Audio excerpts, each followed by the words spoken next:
12월인데요. 12월은 기다림의 계절이라 그렇게 말합니다.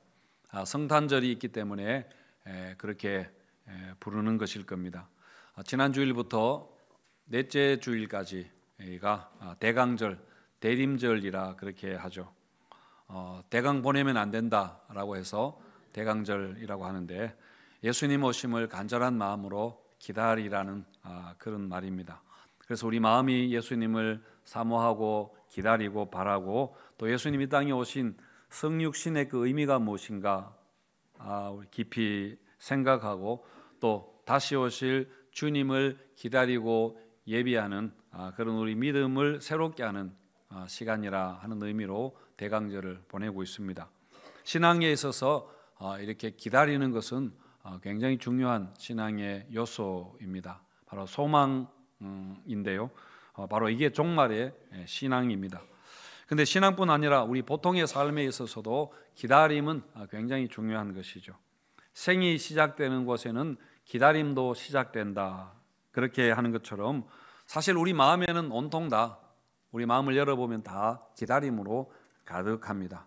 우리가 살고 있다 하는 것은 사실 뭔가를 우리가 기다리고 있다 하는 것과 같은 것입니다. 첫눈이 오기를 기다리고 이미 첫눈이 왔습니다마는 또 사랑하는 님이 오기를 기다리고 그리고 짜장면 시킨 분들은 짜장면 배달 빨리 오기를 기다리고 라면 끓일 물 올려 놓으신 분들은 물이 빨리 끓기를 기다리고 지금 여러분들은 무엇을 기다리십니까? 설교가 빨리 끝나기를 이제 방금 시작했는데 빨리 끝나기를 아마 기다리시는 것 같은데요. 그래서 어떤 심리학자는 말하기를 사람의 심리 중에 기쁨이나 분노나 슬픔이나 이런 감정들 다 합쳐도 10% 되지 않고 나머지는 다 기다림으로 가득하다. 그렇게 이야기했습니다. 그래서 우리 삶이 참 고달프고 힘들어도 죽지 않고 살아가는 것은 뭔가 기다림이 있기 때문입니다. 봄을 기다림이 꽃으로 피어나고 가을을 기다림이 탐스러운 열매로 익어가는 것처럼 우리네 가슴은 일생을 두고 기다림에 설레인다.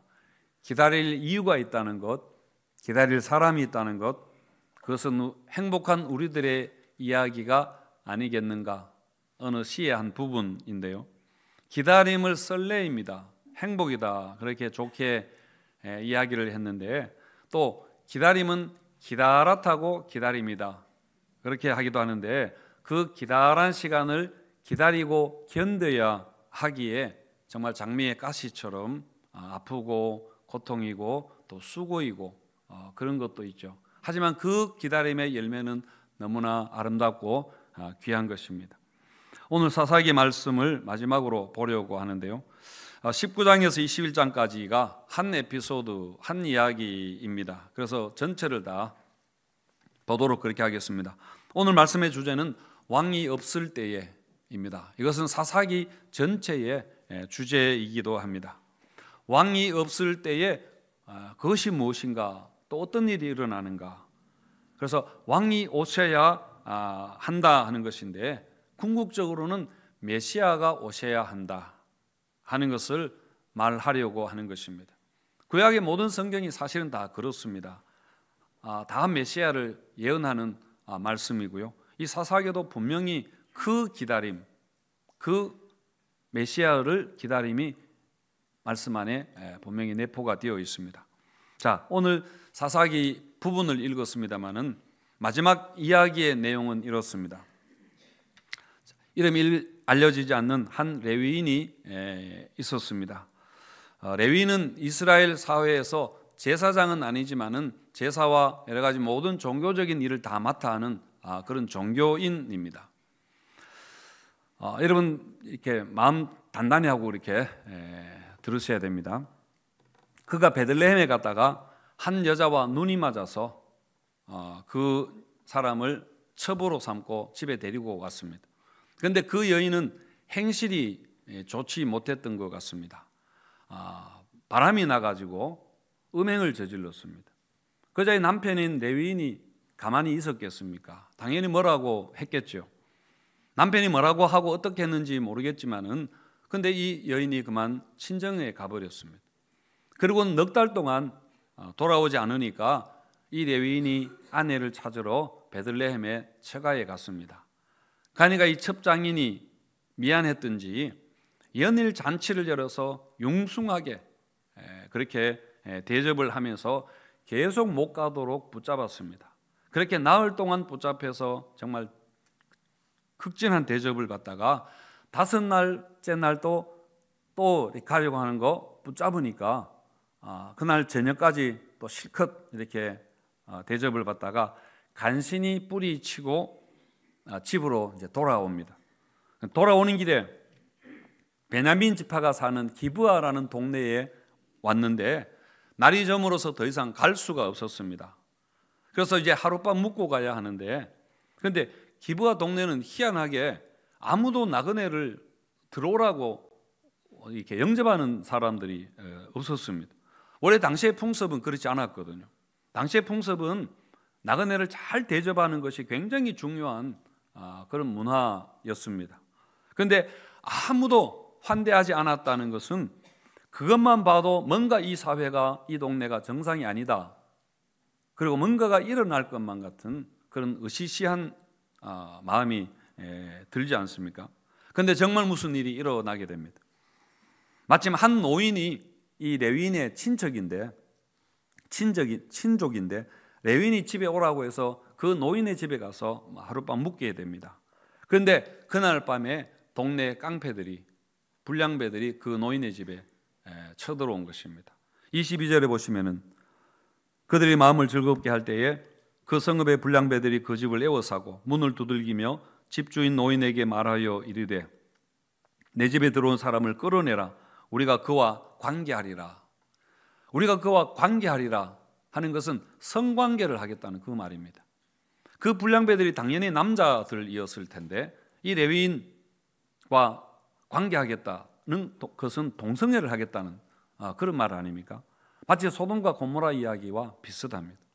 그런데 여러분, 더 기가 막힌 게 뭐냐면은 24절을 보시면은 이 노인이, 집주인이 이렇게 이야기합니다. 보라, 여기 내 처녀 딸과 이 사람의 첩이 있은즉 내가 그들을 끌어내리니 너희가 그들을 욕보이든지 너희 눈에 좋은 대로 행하되 너희들 마음대로 하되 오직 이 사람에게는 이런 망령된 일을 행하지 말라. 이렇게 이야기합니다.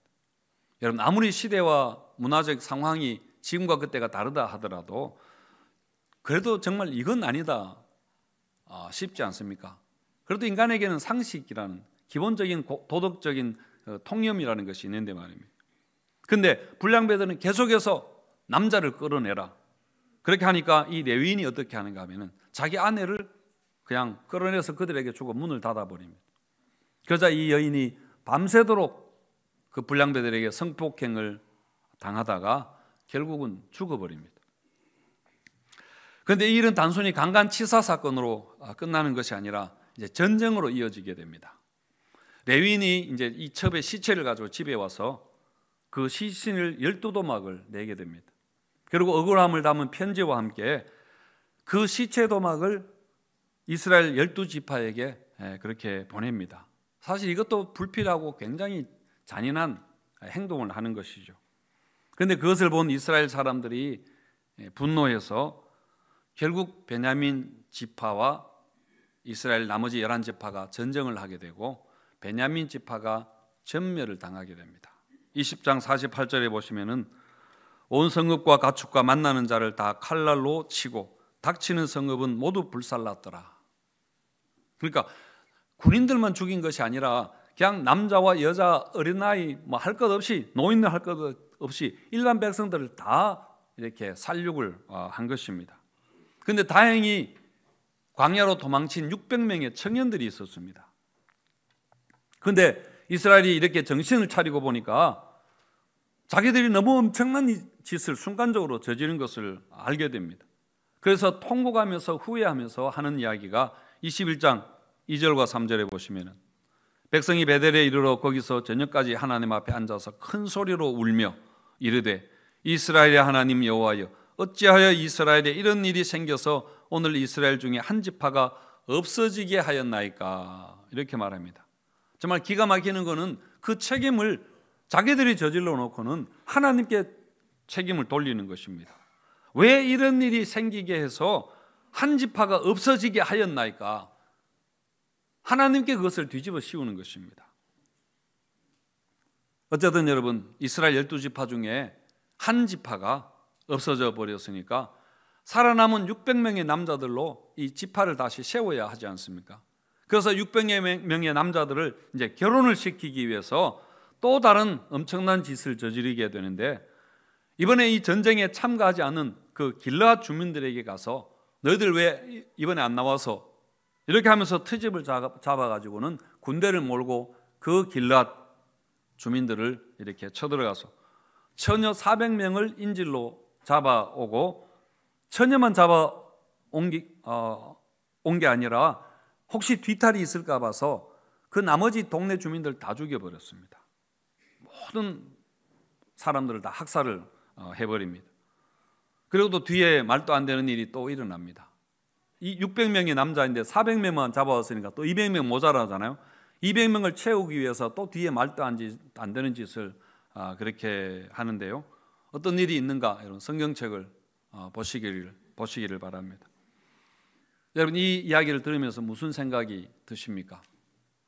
이런 끔찍한 이야기를 하는데도 조는 분들이 계신데 여러분, 정말 막장 아닙니까? 누가 말하기를 만약 이 이야기를 영화로 만들면은 대박 난다고 그렇게 이야기했습니다. 불륜과 섹스와 살인과 동성애와 성폭행과 전쟁과 하여튼 있을 거 다 있습니다. 흥행되는 요소 다 들어요. 엽기적인 내용이 다 들어있는 그런 내용입니다. 자, 여러분, 레위인 한 가정의 문제가 이렇게 끔찍한 학살과 전쟁으로 이어지게 되는데, 그것도 약속의 땅, 하나님이 주신 약속의 땅 가나안에서, 그것도 하나님을 믿는 신앙 공동체 안에서 어떻게 이런 일이 일어날 수 있는가, 어떻게 이런 일이 있을 수 있는가 하는 것인데, 사사기의 말씀이 여기에 대해서 뭐라고 하는가 하면은 19장 1절에 보시면 이렇게 말합니다. 이스라엘의 왕이 없을 때에 에브라임 산지 구석에 거류하는 하면서 그 레위인 이야기를 하고요. 그리고 사사기를 전부 다 마치고 나서 21장 25절에서 마지막으로 하는 이야기, 21장 25절 우리 같이 한번 읽겠습니다. 시작.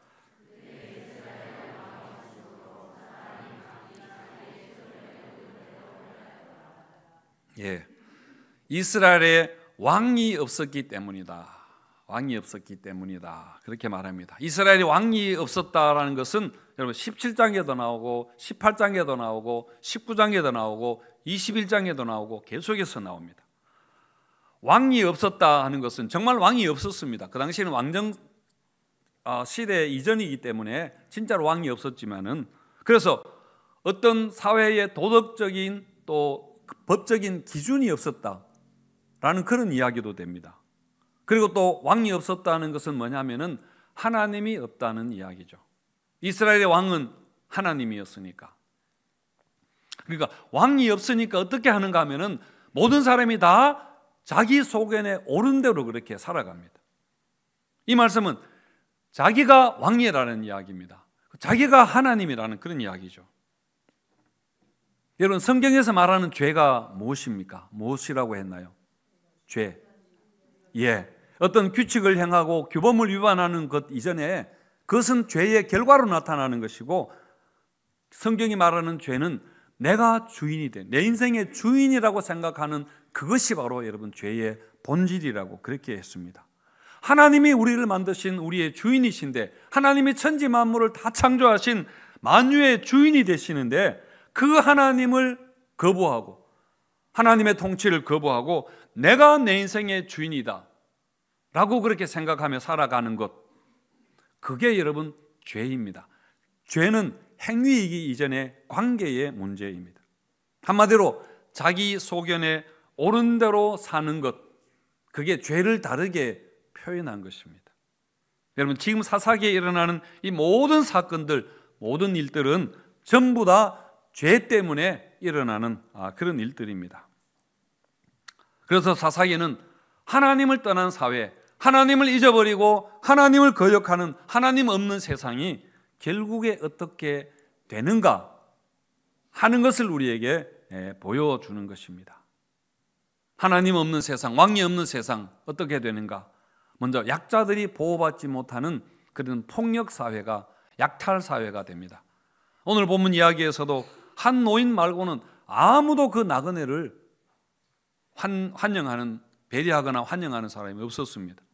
여러분, 당시 상황에서는, 당시 그 시대적인 배경에서는 나그네들은 약자들입니다. 배려와 도움이 없으면 살아갈 수 없는 사람들입니다. 그런데 환영하기는커녕 불친절과 냉대를 그 정도도 아니라 아예 폭력으로 대한 것입니다. 그것도 가장 수치스러운 성폭력으로 그렇게 나그네를 대접했습니다. 이것이 그 사회의 한 중요한 사회 질서가 완전히 무너졌다는 것을 보여주는 이야기죠. 그리고 또 한 가지는 여성이 어떻게 학대받는가 하는 것도 볼 수 있습니다. 기부와 노인이 불량배들이 레위인을 겁탈하려고 하니까 레위인 남자를 보호하려는 대신에 2명의 여자를 대신 내어주게 됩니다. 그리고 또 레위인이 하는 짓을 보더라도 자기 아내를 보호하지 아니하고 불량배들에게 자기 아내를 그렇게 내어주는 것도 사실은 그렇습니다. 그리고 또 그 첩이 윤관을 당해서 죽었을 때 성경 보시면은 레위인이 너무 무신경한 그런 태도를 보입니다. 왕이 없을 때에 결국 이 사회는 이렇게 된다는 것이죠. 폭력사회, 약육강식의 사회가 되는 것입니다. 그러면 힘없는 사회적 약자들이 희생당하게 되는 것이죠. 지금도 뭐 비슷할 겁니다. 지금도 모양은 다르지만은 가진 자와 가지지 못한 자 사이에 일어나는 많은 이런 일들이 있는 것이죠. 그리고 또 오늘 이 사건의 주범 중에 한 명이 레위인입니다. 레위인은 종교인이라고 했습니다. 여러분, 이런 전쟁과 끔찍한 대량 학살이 레위인의 가정에서, 요즘 말로 하면 정말 목사의 가정에서 시작되었다는 것도 사실은 그렇고, 그리고 레위인의 도덕성과 사고방식도 정말 기가 막힐 노릇입니다. 불량배들에게 자기 아내를 내어주어 겁탈을 시키게 하는 거나, 아내가 불량배들에게 잡혀갔는데 아무런 반응을 보이지 않고 그냥 그날 밤에 코를 골면서 그렇게 잤을 겁니다.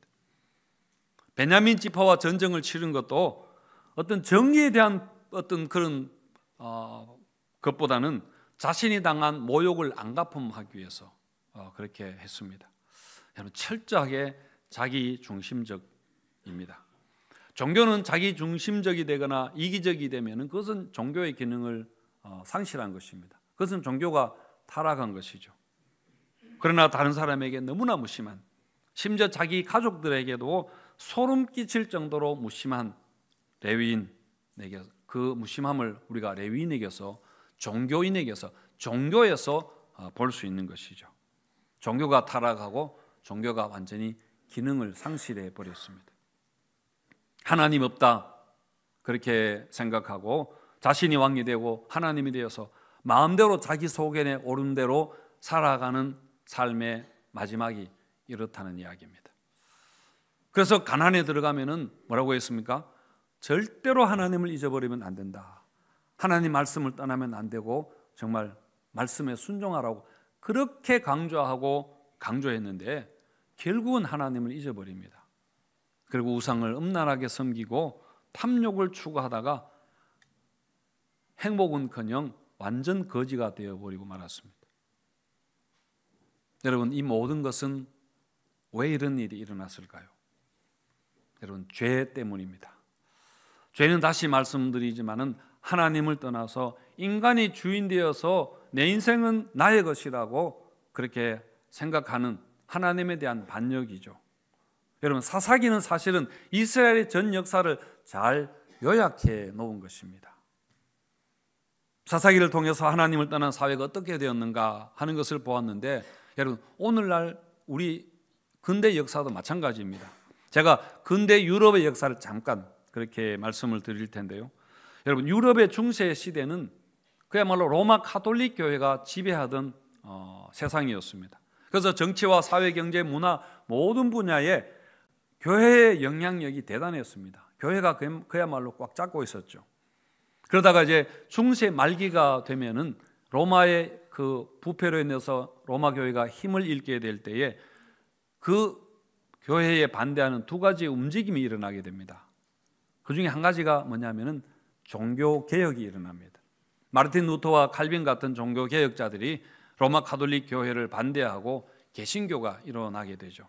그리고 또 반대편에서 또 하나의 움직임이 일어나는데 그게 뭐냐면은 르네상스, 6시간에 아마 배우셨을 텐데 르네상스, 문예 부흥 운동, 그리고 계몽주의 같은 인간 이성의 해방 운동이 일어나게 됩니다. 여러분, 중세 시대에는 사람들이 함부로 그림을 그리지 못했습니다. 그리고 음악도 교회 음악을 했어야 하고 과학도 지구가 돈다 이런 이야기 하다가는 종교 재판을 받고 화형을 당하고 그렇게 했었죠. 그렇지만은 이제 르네상스와 계몽주의 시대를 맞이하면서 이제 사람이 종교라는 그 감옥에서 해방되는 것처럼 마음대로 이제는 할 수 있었습니다. 인문학을 하고 예술을 하고 음악을 하고 또 과학자들은 과학 기술을 마음껏 연구해서 그래서 그 기술의 발전으로 산업혁명이 일어나게 되고 그렇게 산업혁명이 일어나니까 대량 생산이 가능해서 이제 빈곤의 문제 같은 것들이 없어지는 것 같았습니다. 그래서 인간의 모든 삶의 진보가 일어나게 되었습니다. 그런데 여러분, 사실 이것은 따지고 보면 인본주의 운동이 시작한 것입니다. 인간이 신에게서 해방을 선언하고 사람이 주인이 되어서 마음껏 살아가게 되었다는 그런 이야기입니다. 물론 이것은 긍정적인 측면도 있고 또 문화의 방향이 당연히 이렇게 가겠지만은 그러나 신학적인 관점에서 본다면은 이것은 바로 사사시대로 가는 길을 열어버린 것입니다. 오늘날 교회의 많은 문제가 사실은 여기에서 시작한다고 그렇게 이야기를 합니다. 이렇게 사람들이 이 땅에 천국을 우리 인간 중심으로 만들어갈 수 있다고 하는 낙관주의가 팽배했었는데 근데 그 환상이 깨어지는데 오래 걸리지 않았습니다. 1차 세계대전, 2차 세계대전이 일어나면서 문명의 발전으로 이 땅에 천국이 오는 것이 아니라 지옥이 올 수도 있다는 것을, 이 세상이 망할 수 있다는 것을 그렇게 알게 된 것이죠. 사람이 마음으로 하는 계획이 항상 악함을 보았다. 하나님이 하신 말씀 사실 그대로입니다. 여러분, 문명이 진보하고 발전하면서 인간의 문제가 해결되는 것도 사실은 많지만은 그 어두운 뒷그림자도 여러분 굉장하지 않습니까? 무기가 가장 앞서서 발전하게 됩니다. 핵무기가 발전해서 순식간에 인류를 멸망시킬 수 있습니다. 그리고 음란함과 마약과 술과 같은 그런 죄가 훨씬 더 기성을 부리게 되고 인간이 더 행복하게 삶의 질이 높아지는 것이 아니라 점점 더 외로워지고 인간이 소외가 일어나고 정신질환 같은 것들이 여러분 많이 그렇게 생기게 됩니다. 뭐 기후변화나 또 환경 파괴나 이런 문제들, 또 AI 문제들, 여러분 다 마찬가지의 문제들 아닙니까? 여러분, 이 근대의 역사가 사실 우리에게 그대로 적용되는 것입니다. 근대 세상의 역사, 사사시대의 역사를 요약하면은 이것은 바로 우리의 역사입니다. 우리 개인의 삶에 그대로 적용되는 것입니다. 자, 결론적으로 왕이 없을 때 어떻게 될까요? 사람이 자기 소견에 좋은 대로 하나님을 떠나서 그렇게 살아갈 때에 여러분 어떻게 될까요? 사사시대가 되는 것입니다. 여러분, 이 모든 문제는 바로 죄의 문제입니다. 결국 사사기는 인간의 죄가 무엇인가, 정말 노아 홍수 이전의 그런 죄의 모습을 우리에게 보여주는 것입니다. 자, 그렇다면 어떻게 해야 할까요? 해답이 무엇입니까?